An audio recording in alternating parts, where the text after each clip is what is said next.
Chicago's Loop has always served as the central meeting point for the CTA's train lines.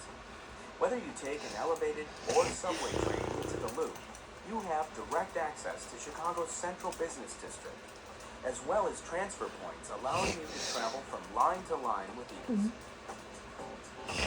Now, however, the CTA is exploring another option, service that would allow customers to start and end their trips without traveling through the Loop. The proposed service would improve connections between all of the CTA's rail lines, as well as Metra's commuter rail lines, to better accommodate the growth of businesses and residential areas outside of the Loop. The Circle Line is slowly taking form, thanks to a lot of community input and extensive research conducted by the CTA.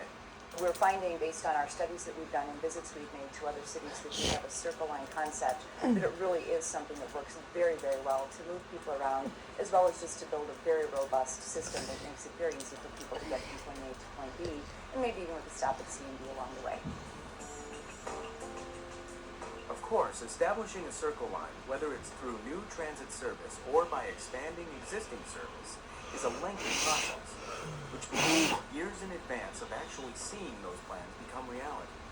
The CTA is currently in the alternatives analysis process for the Circle Line project, which is just one of several steps necessary for securing funding from the Federal Transit Administration's highly competitive New Starts Grant program.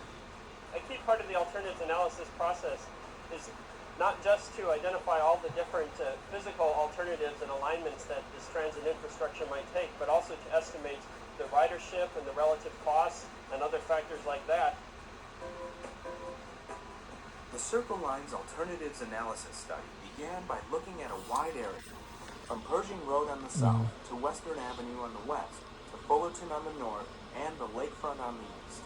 Through the analysis that's been done so far and incorporating the public input that's been provided, the corridor that is being looked at most closely runs along Ashland Avenue, roughly between Archer Avenue on the south and North Avenue on the north. The alternatives currently under analysis include both traditional CTA heavy rail as well as bus rapid transit. The alternatives analysis study will ultimately recommend a single, locally preferred alternative.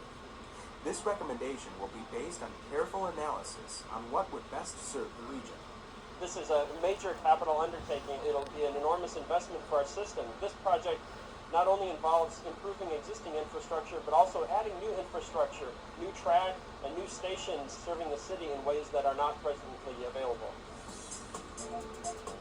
An integral part of the Circle Line's alternative analysis involves reaching out to communities and customers that may be affected by the proposed project and receiving their feedback. The community meetings held in the past year have been crucial to the CTA's planning process. Those community meetings were very informative in that they were able to not only inform us by what people's needs and concerns were, but folks asked a lot of very good questions that help us refine the direction that we're going with the project. The CTA is continuing to seek community input on the Circle Line.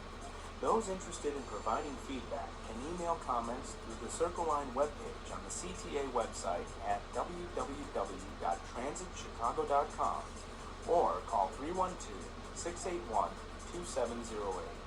Community input is a key part of helping the CTA plan for the future. Throughout the process, we encourage people to remain in touch with us, whether they go to our webpage to see what's going on, come to our community meetings, or even just send us their comments or questions. Establishing a Circle Line is a rigorous process, but as always, the CTA is dedicated to expanding and improving service for customers. The Circle Line is just another way to make that happen.